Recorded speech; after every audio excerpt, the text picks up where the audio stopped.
अस्सलाम वालेकुम। Welcome to my YouTube channel. मेरा नाम सरफराज अली है। मैं as a senior molecular technologist हूँ और आज हम बात करेंगे टीएचए एग्जाम के ऊपर।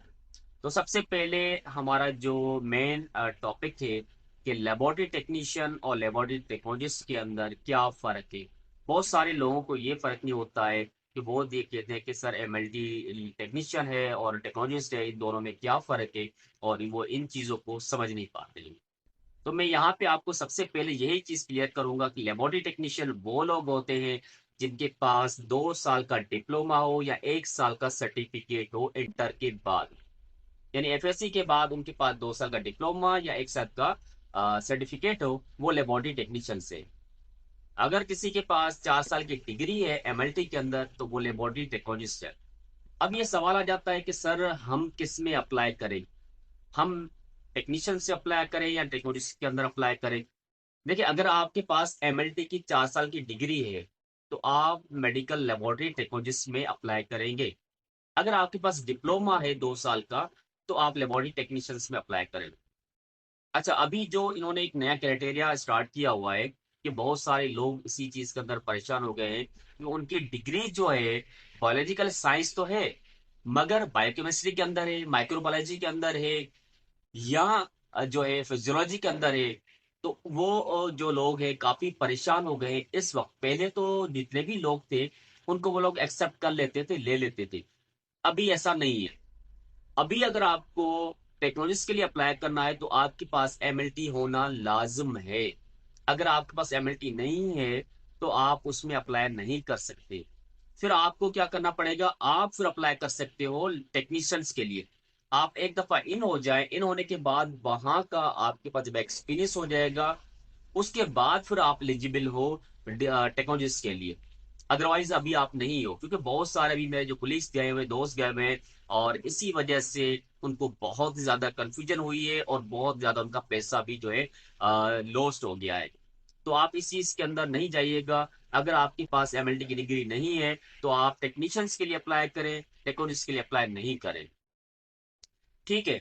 अच्छा, हम यहाँ पे बात करते हैं कि रिक्वायरमेंट्स क्या गई कि आपके पास एक तो डिप्लोमा होना चाहिए या आपके पास डिग्री होना लाजिम है। उसके साथ साथ आपके पास 2 साल का एक्सपीरियंस होना मस्ट है।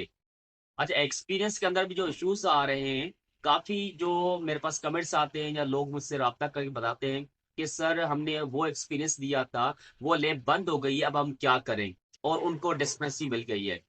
या कुछ लोग ऐसे हैं कि ऐसे इदारों का एक्सपीरियंस देते हैं जहां पे उनका करेक्टर सही नहीं रहा होता है, या किसी रीजन की वजह से उन्होंने वहां से छोड़ दिया और वहां पे उनके मामला ठीक नहीं होते, जिसकी वजह से उन्होंने जब वो लोग एक्सपीरियंस देते हैं और वो इदारा क्या करता है, उनका बेड जो है रिप्लाई कर देता है।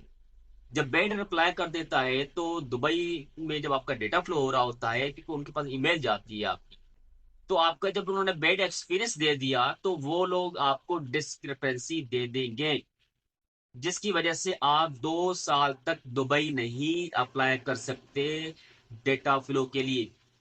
आप प्रोमेटिक एग्जाम तो दे सकते हैं, आपको वो तो मिल जाएगा, क्योंकि बहुत सारे लोग इस तरीके से लोगों को घेर रहे हैं कि आप पहले एग्जाम दे दो, उसके बाद डेटा फ्लो करवा देंगे, कोई मसला नहीं है। तो सबसे पहले आप डेटा फ्लो करवाएं, आपका डेटा फ्लो आ जाता है, उसके बाद आप जो है एग्जाम दें। ऐसा ना करें पहले एग्जाम दे दे उसके बाद डेटा फ्लो करवाएं, तो आपके पैसे जाया हो सकते हैं। बहुत सारे लोगों के जाया हो चुके हैं, वो कमेंट्स करके बताते हैं कि सर हमारे पैसे जाया हो गए इसमें। तो आप ऐसी गलती नहीं कीजिएगा। ठीक है। अब उसके बाद हम बताते हैं कि डॉक्यूमेंट्स कौन कौन सी रिक्वायरमेंट है। सबसे पहले आपके पास पासपोर्ट होना लाजिम है। उसके बाद आपके पास बैचलर्स की डिग्री, ट्रांसक्रिप्ट, अगर आपके पास डिप्लोमा है तो डिप्लोमा, इंटरमीडिएट और मैट्रिक के डॉक्यूमेंट्स और मार्कशीट की आपकी रिक्वायरमेंट है। ये होना लाजिम है आपके पास। उसके साथ साथ गुड स्टैंड सर्टिफिकेट, और एमएल टैब से आपको सर्टिफिकेट एक लाइसेंस इश्यू करता है, वो आपको चाहिए होगा लाजमी। यानी कि जिस कंट्री से आप बिलोंग करते हो वहां कंट्री का एक अथॉरिटीज बनी हुई है लाइसेंस की, जो आप गुड स्टैंड सर्टिफिकेट प्रोवाइड करेगी और आपको एक लाइसेंस इश्यू करेगी। ये रिक्वायरमेंट्स हैं आपकी डीएचए एग्जाम देने के लिए। अगर ये रिक्वायरमेंट्स आपकी पूरी हैं तो आप एग्जाम दे सकते हो। अच्छा, एग्जाम देने से पहले आपको डेटा फ्लो करवाओगे। ये जो जितने भी डॉक्यूमेंट्स हैं, आप शरियान के पोर्टल पे जाएंगे, वहां पे अपनी आईडी क्रिएट करेंगे। अरे जब आप आईडी क्रिएट कर रहे हो तो कोशिश कीजिएगा कि उसमें जीमेल का जो अकाउंट है वो न्यू क्रिएट करें, और उस न्यू क्रिएट करने के बाद अपना शरियान पे अपना पोर्टल बनाएं। जब आप शरियान पे पोर्टल बनाएंगे और ये जितने भी आपके पास डॉक्यूमेंट्स हैं वो सारे उसमें अपलोड करने होंगे आपको। जब आप अपलोड कर दोगे और उनकी पूरी डिटेल आपको देनी होगी कि उनकी एड्रेस, उसका कॉन्टेक्ट नंबर, मैनेजर्स का नंबर, ये पूरी डिटेल उसमें आपको देनी होगी। तो इसीलिए कह रहा हूं कि जहां का आप एक्सपीरियंस दे रहे हो तो एहतियात से दें, वहां पे मामला ठीक हो, अगर ठीक नहीं है तो वो एक्सपीरियंस शो ना करें। और उनको बताएं भी कि हम डेटा फ्लो के लिए कर रहे हैं, उनके पास ईमेल जाएगी, और ईमेल का जब तक वो लोग रिप्लाई नहीं करेंगे तो आपका डेटा जो है प्रोसेस आगे नहीं होगा। तो बेसिकली उनके पास जो टाइम ड्यूरेशन है वो 25 डेज है, मगर इन वजहों की वजह से 2 से 3 महीने लग जाते हैं और आपका डेटा फ्लो लटका हुआ होता है।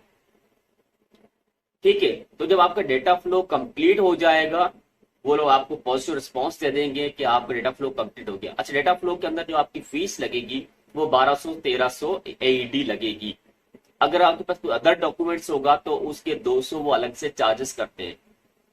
तो जितने भी आपके डॉक्यूमेंट्स हैं आपने वहां से प्लान ले लिया, और वो उसी डेटा फ्लो पे आपको प्रोसेस अपना स्टार्ट करना है। जब आपका डेटा फ्लो कंप्लीट हो जाए, देन उसके बाद आप जाएंगे प्रोमेटिक एग्जाम की तरफ। जब आप प्रोमेटिक का एग्जाम दे देंगे तो फिर उसके बाद आपको एलिजिबिलिटी लेटर देंगे कि आप अब एलिजिबल हैं दुबई में जॉब करने के लिए।